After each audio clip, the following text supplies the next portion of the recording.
Христэд итгэдэг хүмүүс бол йог гэж юусоо болохгүй. Би өөрөө йог хийснээр чөтгөрүүдийн нөлөөнд орж исэн. Намайг Тайла гэдэг би урд нь New Age урсгалын жишуулан байсан. Харин одоо би Христэд итгэж болсон.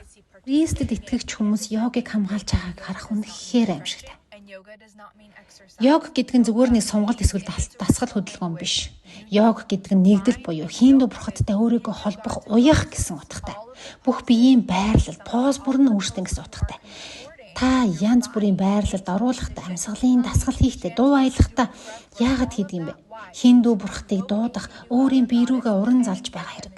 Энэ бол йогийн жинхэнэ зорилго. Интернетээр хайгаад үзтээ. Энэ бүгдийг батлана. Та йогыг Христийн болгож болохгүй. Ард талд нь магтандуу тавиад эсвэл залбирал хийсэн ч нэмэргүй. Би өөрөө тэгж үзсэн. Харин Христийн йог гэдэг нь яг л Христийн буддизм эсвэл Христийн ислам гэсэн утгатай зүйл.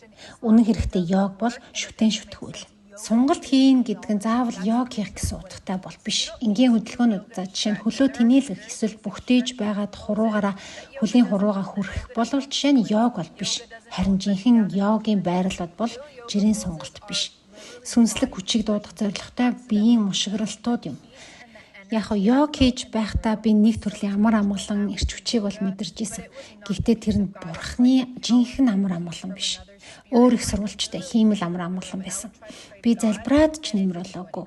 Учир нь би хиймэл шүтэн шүтчихсэн. Та нар ажигласан уу? Хэрв та йогийн эсрэг дуурах юм бол хүмүүс шууд дайрдаг.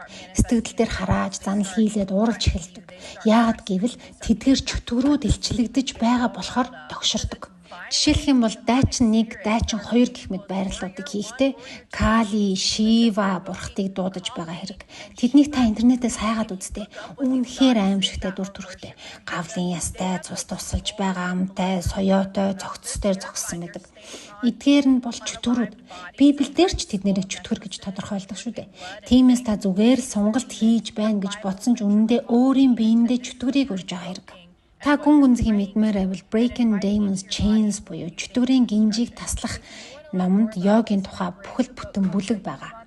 Түнчлэн New Age-ийн бясалгал, дууны эмчилгээ, чакра гэд бүх зүйлийг тайлбарласан байгаа.